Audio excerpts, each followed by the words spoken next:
Hello, today I'm going to talk about the very interesting topic that is multimedia.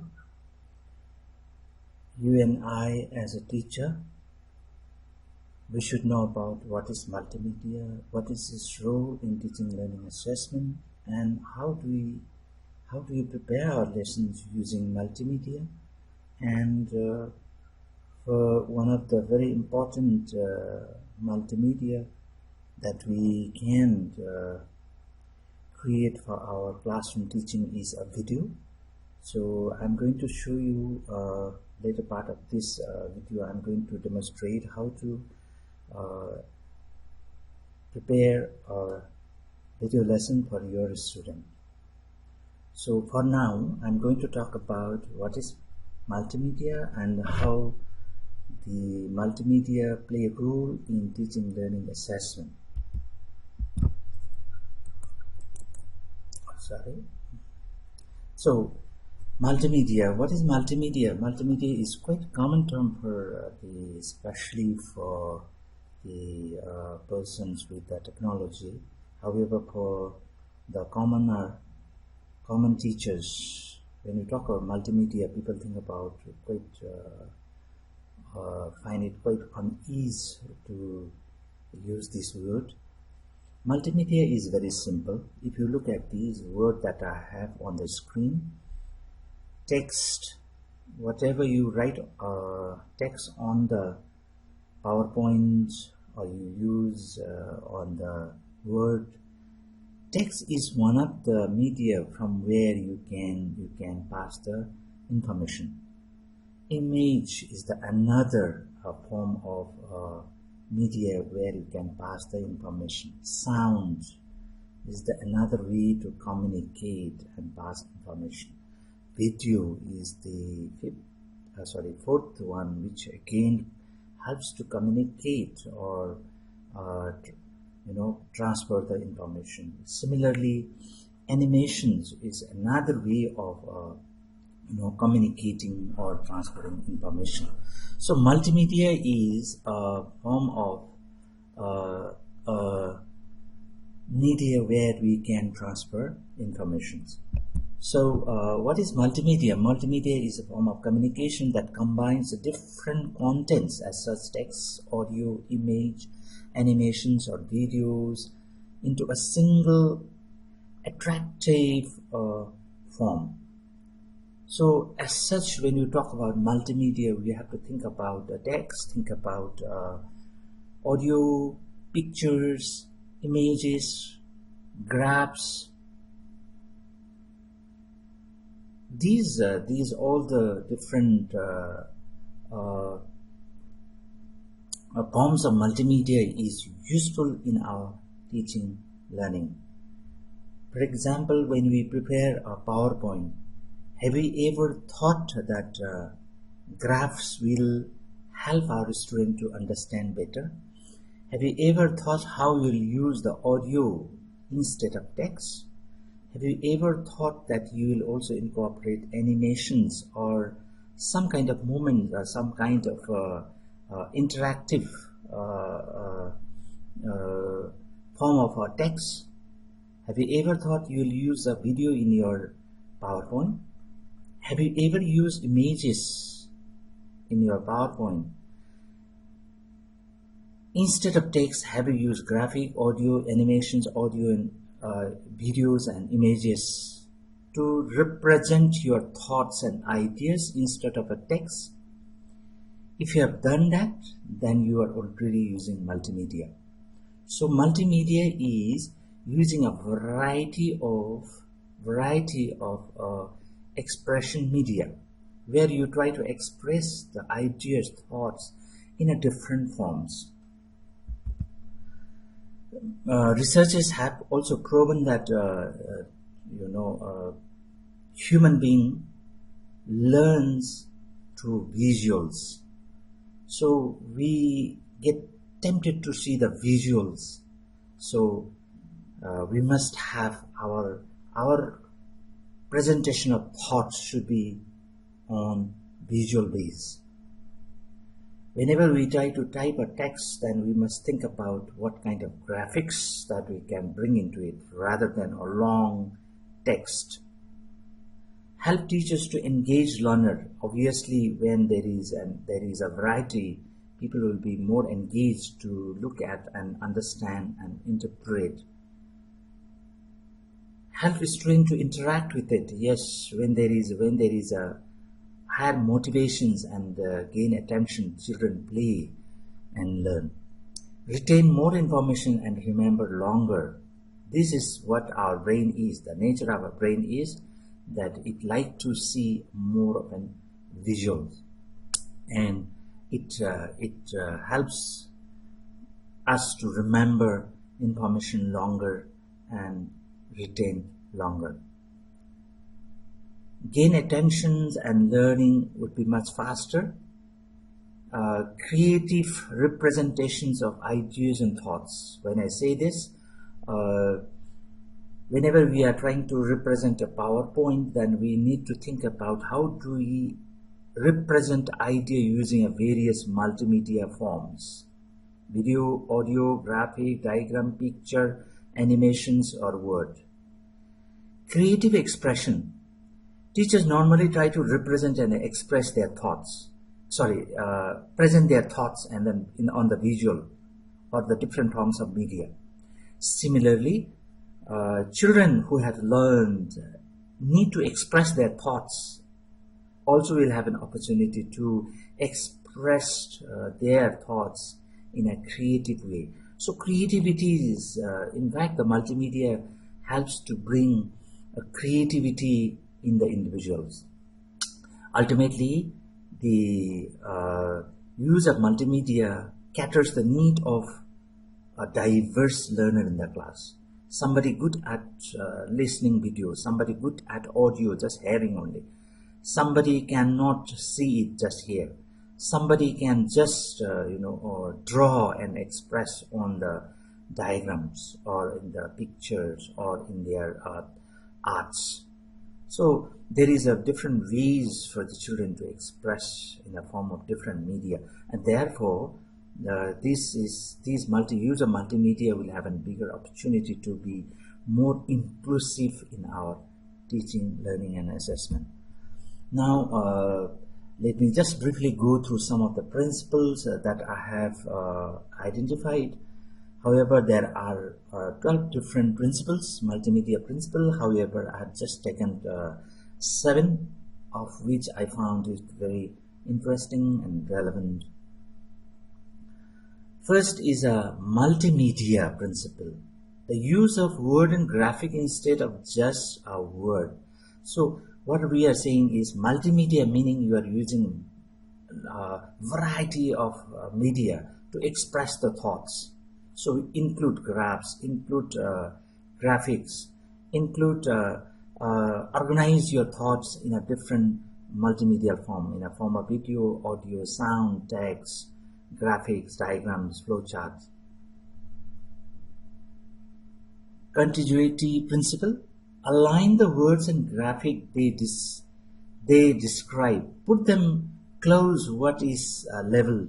So whenever you are trying to bring a diagrams, when you try to bring a picture, simply these pictures would not speak. So make them, level them, and give them some word that will speak, or give them some animation so that it gives clearer thoughts.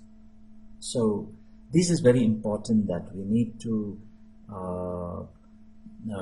put a word to the graphics so that it speaks. Modality principle. They describe the graphs and narration rather than one screen text. Okay. So whenever there is some graphics, there should be some narrations. But however, when I say this, do not put overload with the visual, too many pictures and then too many animation. That in fact complicates and it becomes distractor. Fourth one, coherence principle. Now, adding extraneous materials, meaning Unnecessary informations, adding all unnecessary distracting informations would again disturb the learner. So we need to be very, very careful.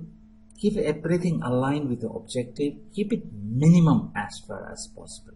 Do not bring too many informations. Make it very short. Redundancy principle. Redundancy means sometimes we try to repeat things, too many things, bringing too many things. So you brought the pictures, you again explain the pictures, again you add the videos of which you are repeating. So such kind of redundancy principle must be kept in mind while you are handling multimedia principle. Segmentation principle. Now this is all breaking down of a continuous big lesson. If it's too long and lengthy, break it into smaller and make it into smaller chunks so that it can be consumed or digested, so that the learners can easily analyze and then consume the information. Personalizations. Ultimate multimedia is what for? It's for personalization, to bring it into whatever the informations are there. If presenters keeps on telling and if the listener or the participants don't understand it and cannot take in anything, then no meaning of using a multimedia principle or using a multimedia in their presentation. So use of a conversational style. Whenever we are trying to present a multimedia form, don't use any video from the beginning to end, because it should be of more of a conversational type. You keep on talking, keep on moving, keep on progressing. So it should be more human to human interaction, not that something which happens, it's a mechanical where it keeps on going and then you have to just keep on listening. So there should be some conversation, interaction. So such things leads to personalization of learning, meaning multimedia brings personalized learning. So I am just sharing you 7 different principles. However, I would also like to encourage you to go another 5 more principles. However, I found these 7 principles are very beautiful, where we can practice while you are trying to incorporate multimedia in your teaching, learning, assessment. When I say this, specifically think about how to prepare your slides.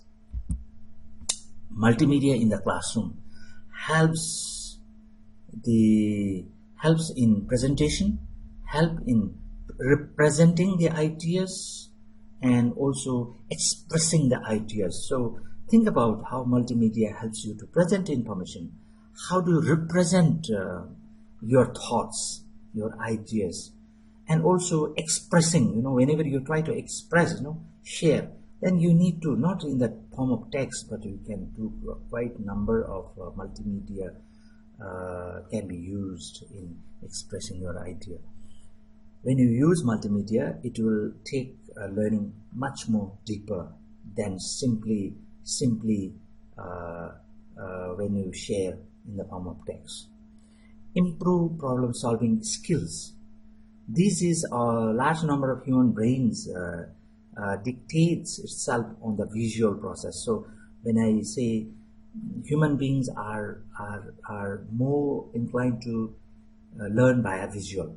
As a result, when you show a visual and make your lesson very critical, people improve their critical problem solving skills. Based on the picture, if you ask the question, people would be able to tell you more answer rather than asking a direct questions on the text. Increase positive emotions. Yes, when there is a visual, more interactions, more positive emotion generates. Access to the vast information. When the information is too much, then you can easily use, when I say this, when there is a sparse information, then simplest way to express, bring it all the informations into the classroom is in the form of multimedia.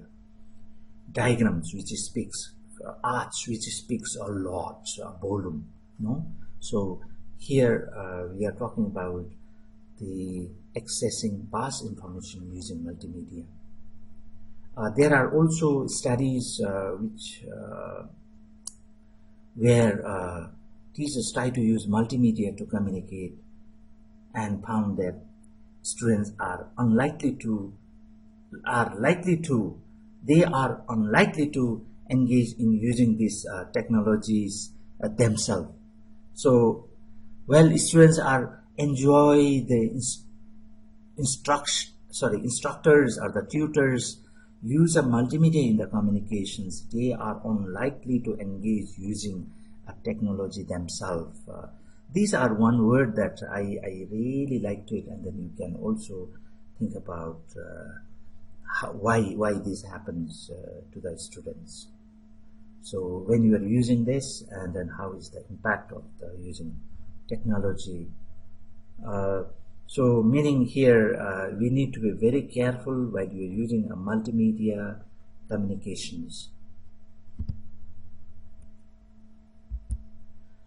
These are the different graphics. Just wanted to show you what are the different forms.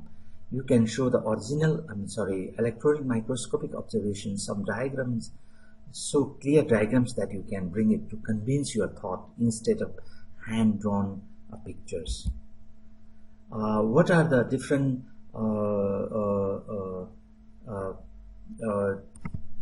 forms of multimedia that we can incorporate in our PowerPoint? Diagrams, text, sounds, video, flowcharts, animation, graphic, pictures. Okay, so these are some of the multimedia forms that you can incorporate in your PowerPoint. Now the final one is we are also now going to have a hands-on experience using Camtasia. Camtasia is a video editing software. However, we are trying to bring it to our